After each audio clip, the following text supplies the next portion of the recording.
The massive crystal dome of the Galactic Council chamber sparkled under the light of 3 suns. Inside, beings from 47 different worlds sat in their carefully arranged seats, talking quietly about trade deals and border agreements. The air hummed with the soft sound of translation devices working overtime. Ambassador Veltar adjusted his purple robes with 4 of his tentacles while reading through farming reports from the outer colonies. His large yellow eyes scanned the boring numbers about grain production and livestock breeding. Around him, other delegates whispered about shipping lanes and tax policies. It was just another normal day at the most important government building in the galaxy. The Zephyrian diplomat had been doing this job for 20 standard years. He knew the routine by heart. First came the boring reports, then the arguments about money, and finally the vote on some new rule that nobody really cared about. Today felt exactly the same as every other council meeting. That changed when the warning sirens started screaming. The high-pitched wail cut through every conversation in the chamber. Delegates looked up from their data tablets with confusion and growing fear. Red lights flashed along the walls, and the chamber's main computer began speaking in the calm voice it used for emergencies. Unknown vessels detected. Unknown vessels detected. All defensive systems activating. Through the enormous window that made up the chamber's front wall, every delegate could see empty space, dotted with distant stars. Then, like ghosts appearing from nothing, ships began to materialize. Not just 1 or 2 ships, but 12 massive vessels that looked like they had been through hell itself. Counselor Hexera, a tall being with silver skin and no hair, stood up so fast that her chair fell backward. "That cannot be possible," she said in her musical voice. "We told the humans. No, 6 months ago. The ships hanging in space outside the window were clearly human-built. Even species that had never seen Earth technology before could tell these vessels came from the same builders. They had the boxy, practical design that humans preferred over the smooth curves other species favored. But something was terribly wrong with these ships. Black scorch marks covered their hulls where energy weapons had hit them. Entire sections of armor plating had been ripped away and replaced with quick-patch jobs. Some ships had holes in their sides that were sealed with emergency foam.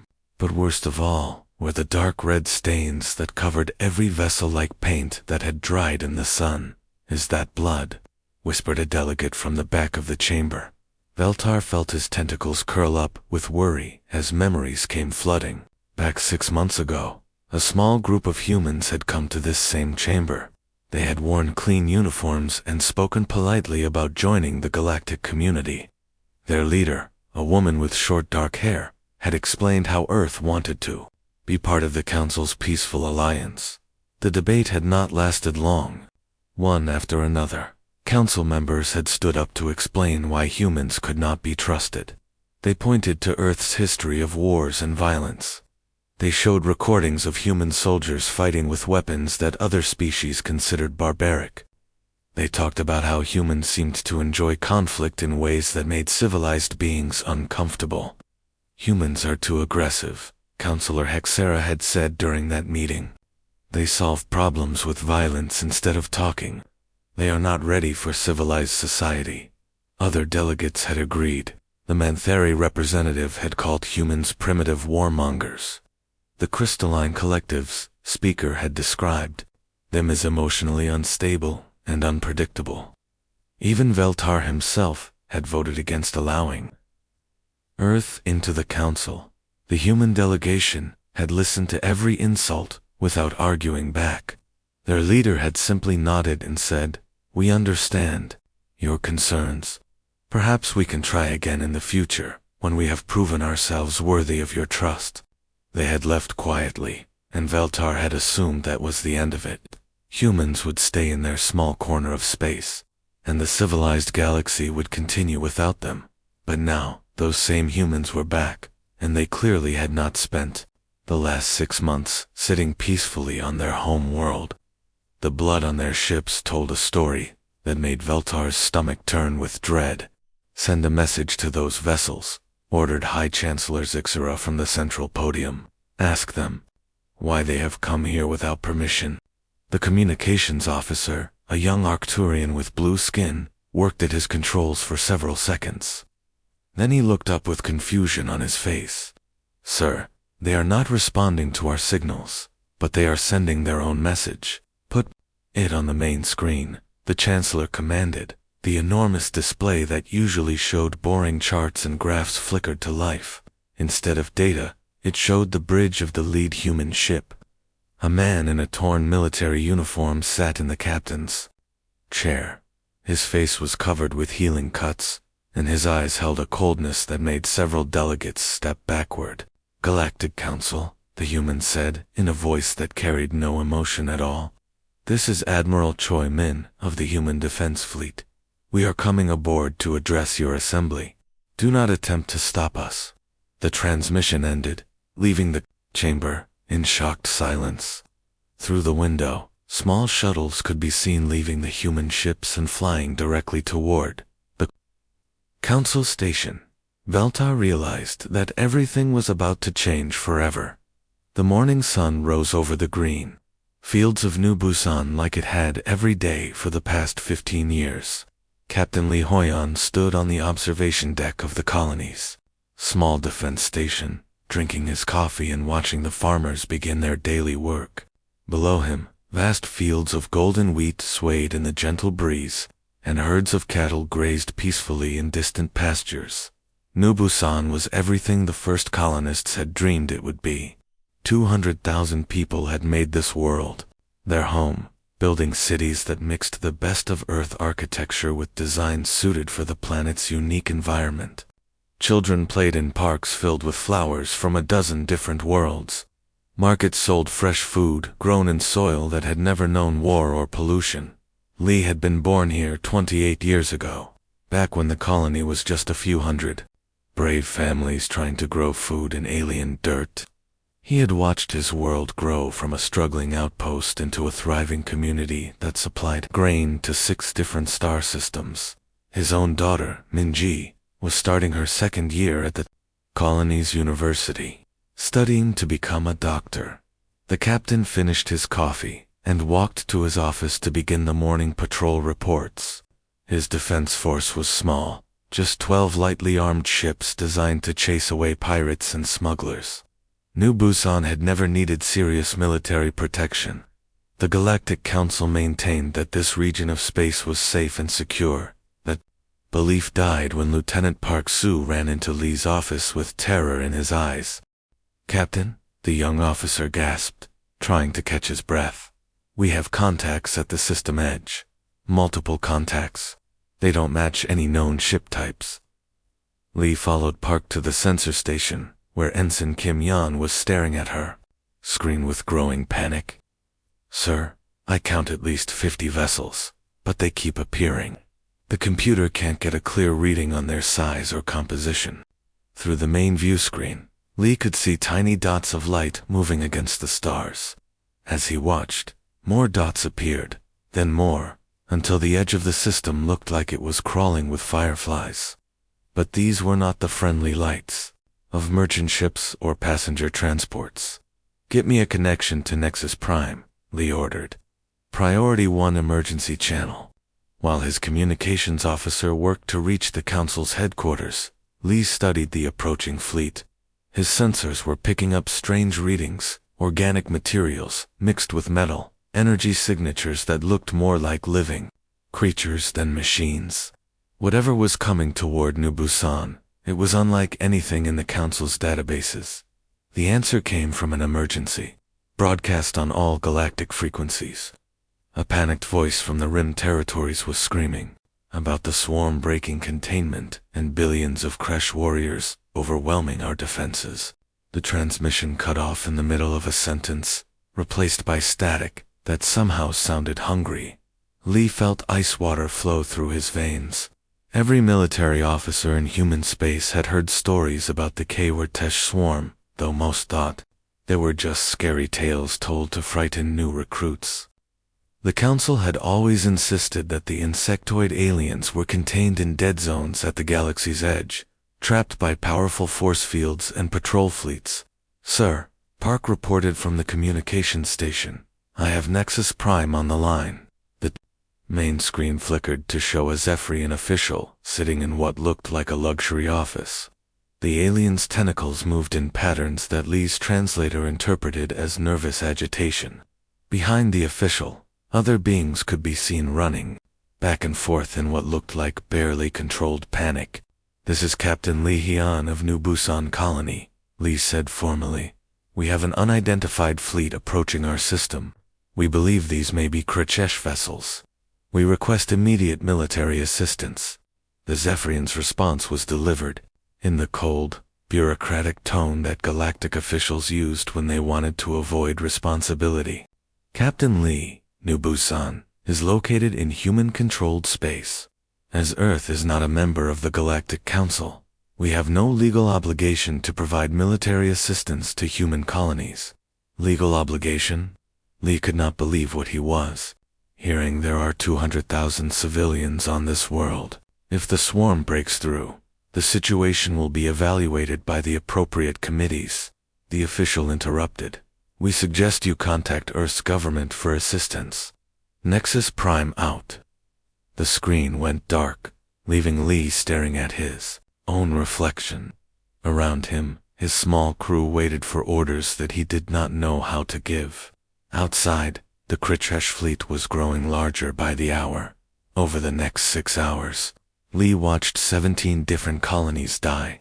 Emergency broadcasts flooded the communication channels as world after world fell silent. The few survivors who managed to escape described horrors that made seasoned soldiers weep. Entire populations consumed by insectoid creatures that seemed to exist only to feed and reproduce. When the first Krache bioships entered New Busan's atmosphere, Lee was still trying to evacuate the capital city. His daughter's school had been hit by the third wave of attackers. The hospital where she might have been taken was burning. The spaceport where refugees were supposed to gather was overrun with creatures that looked like nightmares, given flesh. Standing in his damaged command center, surrounded by the bodies of his officers, Lee activated his emergency transmitter one final time. The message he sent to Earth was short and simple, but it carried the weight of a dying world. This is New Busan. The Council abandoned us. Tell our families we died asking for help that never came. The transmission ended when the building collapsed around him. Admiral Park Jin had not slept in 4 days. Dark circles surrounded his eyes as he stood on the bridge of the UHS Defiant, staring at the tactical display that showed the end of everything he had ever known. Red dots covered half the galaxy map, each one representing a world consumed by the Krache swarm. The blue dots that marked safe Council territory were shrinking by the hour. Admiral, Lieutenant Kim Nari called from her station, her voice barely steady. We're getting another emergency broadcast. The Mantheri Confederation is surrendering. They say they cannot stop the swarm. Park nodded without taking his eyes off the display. In the past week, he had watched the greatest military powers in the galaxy collapse like houses made of cards. The Zephyrian fleet, which had once numbered 10,000 warships, was down to less than 300 vessels that were running toward the Galactic core as fast as their engines could carry them. The crystalline collective had simply vanished. Their entire species had retreated into pocket dimensions, sealing the doorways behind them and leaving the physical galaxy to its fate. The Arcturian Navy had managed one major battle against the swarm before losing 90% of their ships in a single day, and through it all, Earth's calls for help had been ignored. Sir, reported Commander Lee Bo from the tactical station. Long-range sensors are picking up KY-Tesh bioships entering the Ross system. That puts them less than 40 light-years from Earth. Park looked around at his bridge crew. These were good people who had volunteered to die far from home because someone had to make a stand. Kim Nari was 23 years old and had joined the Space Navy to explore the galaxy, not to fight impossible battles. Commander Lee had 3 children waiting for him on Mars. Engineer First Class Choi Yu had been planning to retire next month. The Admiral's own daughter, Park So-young, was finishing her final year of medical school on Earth. She had sent him a message yesterday, saying she was volunteering at hospitals to help treat refugees from the outer colonies. She was healing people while he prepared to die in space. "What's the status of our fleet?" Park asked, though he already knew the answer would not be good. 37 ships total, Commander Lee replied. 12 are converted cargo haulers, with military guns bolted on. 8 are mining vessels that we've loaded with explosives. The rest are patrol boats and system defense ships that were never meant to fight this kind of enemy. Through the main view screen, Park could see his pathetic fleet hanging in space around Kepler's Gate, a natural hyperspace junction that controlled access to the inner systems. If the swarm got past this point, there would be nothing between them and the populated worlds of the galaxy's core. The enemy fleet approaching them was beyond counting. Cortege, bioships bred like insects, growing new vessels from the organic material of conquered worlds. Intelligence reports suggested the swarm now numbered in the millions, with more ships being born every hour from the biomass of dead planets. "Admiral," Kim Nara's voice cracked as she delivered her next report. "The hegemony of Vega is broadcasting their surrender. They're offering tribute to the swarm in exchange for being allowed to evacuate their core systems." Park closed his eyes for a moment, thinking about all the species that had called humans too violent for civilized society. Those same species were now either running away or trying to negotiate with creatures that existed only to consume and multiply. The refined sensibilities that had kept Earth out of the Council were nowhere to be found when real danger appeared. "Open a channel to all ships," Park ordered. The communication system connected him to every human vessel in the fleet. On screens throughout the small armada, tired faces looked back at him. These were cargo pilots who had never expected to see combat, miners who knew more about asteroids than enemy tactics, and naval officers commanding ships that had been built for exploration rather than war. "I won't lie to you," Park began, his voice carrying clearly through every ship. "The odds are impossible. We have 37 ships. They have millions. In any reasonable universe, we should retreat to Earth and prepare for a siege that we cannot win." He paused, looking at the tactical display where red enemy contacts stretched beyond the edge of the screen. "But if we fall back, there is nothing between the swarm and every innocent life in this galaxy. Not just human lives, but all the species that are running away instead of fighting. Their children will die because no one was willing to stand and fight." Park thought about his daughter treating wounded refugees, about the families on Earth who were watching the news and waiting for someone to save them, about all the people who had never asked to be part of this war. Today we show the galaxy what it really means to be human. We hold the line not because we expect to win, but because someone has to try. "All ships, prepare for battle." The Quatesh swarm hit them like a living tsunami of teeth and claws and hunger that had never known mercy. The heavy doors of the council chamber burst open without warning. Every conversation in the room stopped at once as Admiral Choi Min walked through the entrance, his military boots making sharp sounds against the crystal floor. He moved with the careful steps of someone whose body had been broken and put back together too many times. Behind him came 12 other humans, all wearing the torn uniforms of Earth's space navy. Their faces carried the kinds of scars that only came from real fighting, burn marks from energy weapons, cuts from flying metal, and the hollow look in their eyes that spoke of seeing things no person should ever witness. The council delegates pressed themselves back in their seats as the human group walked down the center aisle. Ambassador Veltor noticed that several of the humans were missing fingers or hands. Commander Kim had a patch over one eye, and Lieutenant Yoon walked with a limp that suggested serious leg injuries. These were not the clean, polite humans who had asked for council membership 6 months ago. Admiral Choi reached the central platform and stopped in front of the High Chancellor's podium. Without asking permission, he lifted a sealed container onto the speaking platform. The container was made of clear metal and filled with some kind of preservation liquid.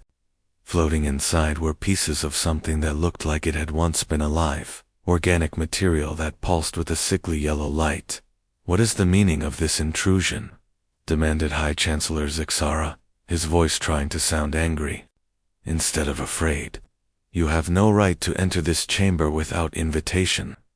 Choi looked up at the Chancellor with eyes that held no respect at all. "6 months ago, we stood in this same room," he said in a voice that carried clearly to every corner of the chamber. "We asked politely to join your council. We spoke of peace and cooperation. We promised to follow your rules and respect your laws." The Admiral's gaze moved across the assembled delegates, and many of them found they could not look back at him. Veltar remembered that earlier meeting and felt something his species called deep shame crawling up his tentacles. "You told us we were too violent," Choi continued, "too primitive for civilized society.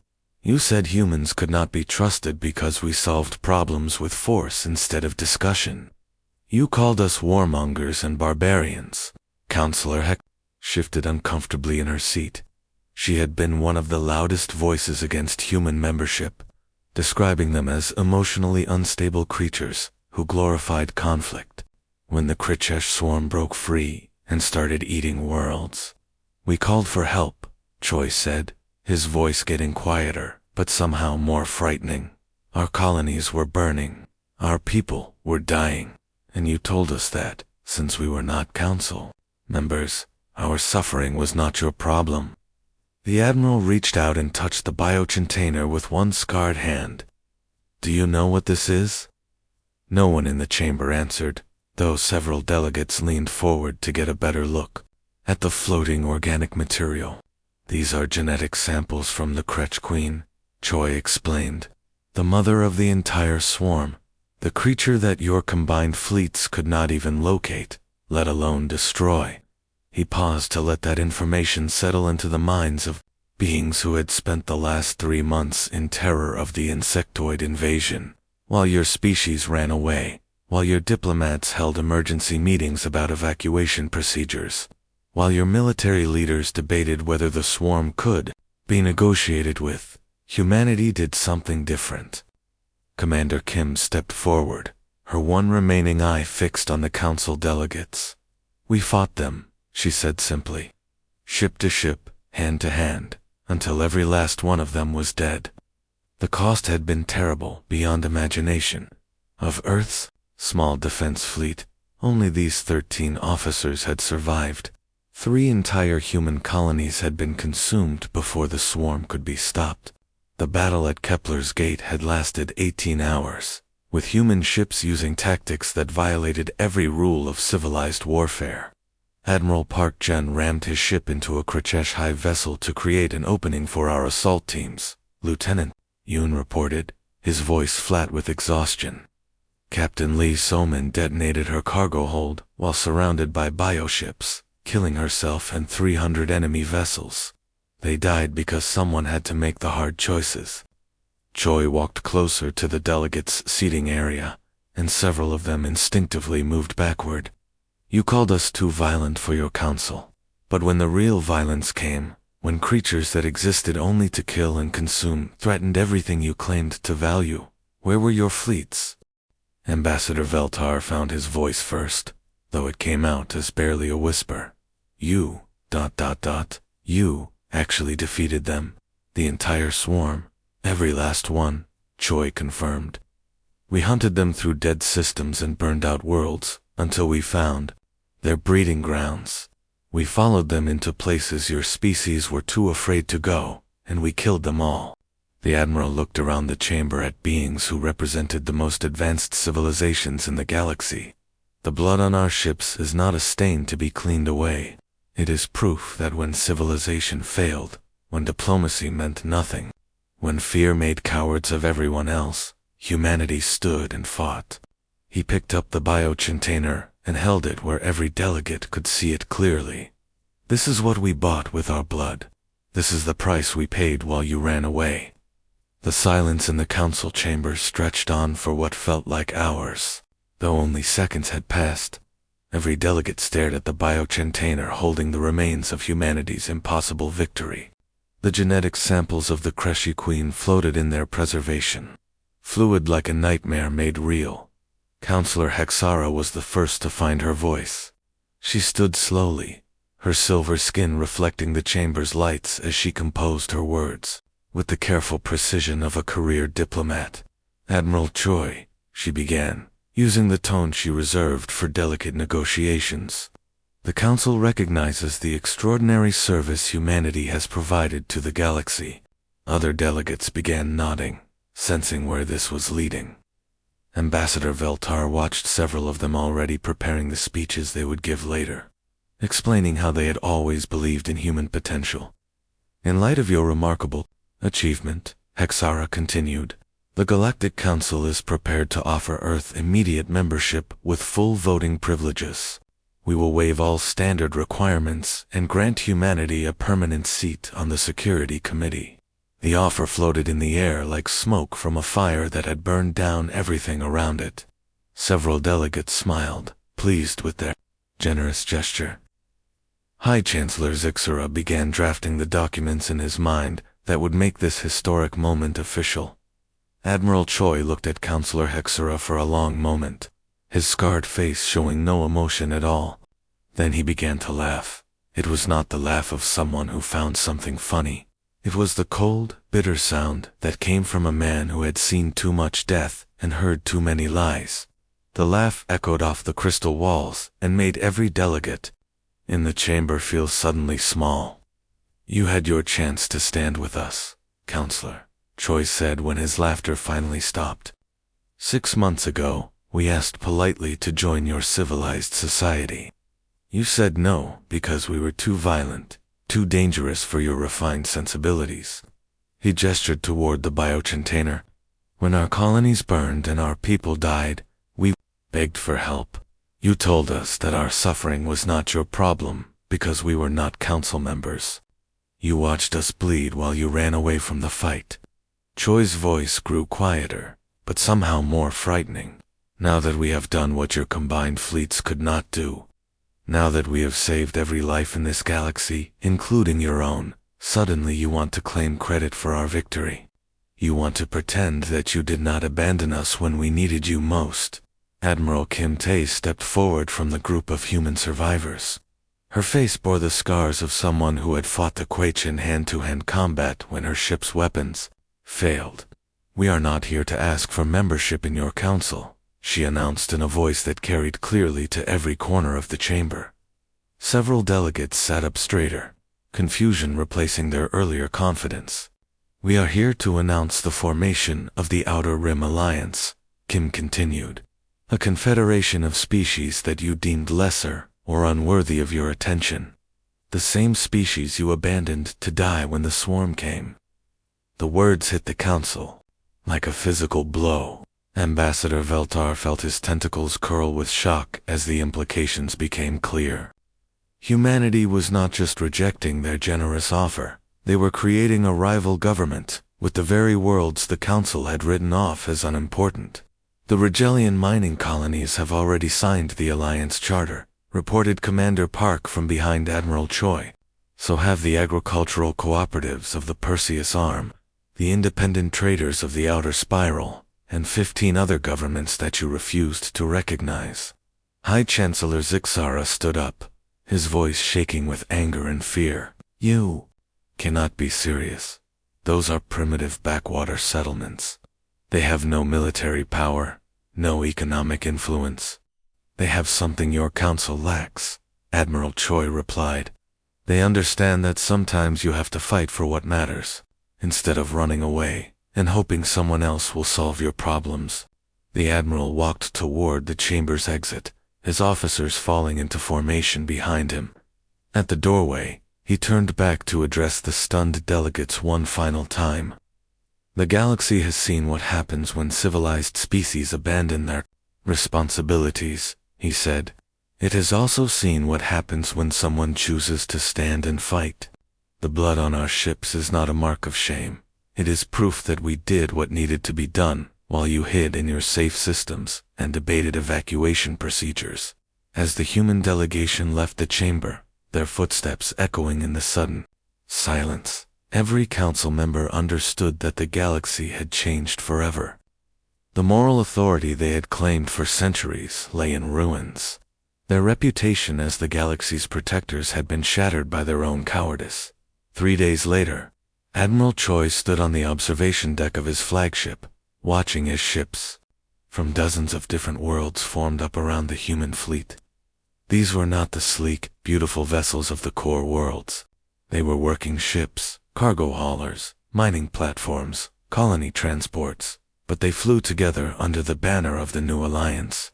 "Sir," reported Communications Officer Lee, from behind him, "we're receiving applications from 12 more systems.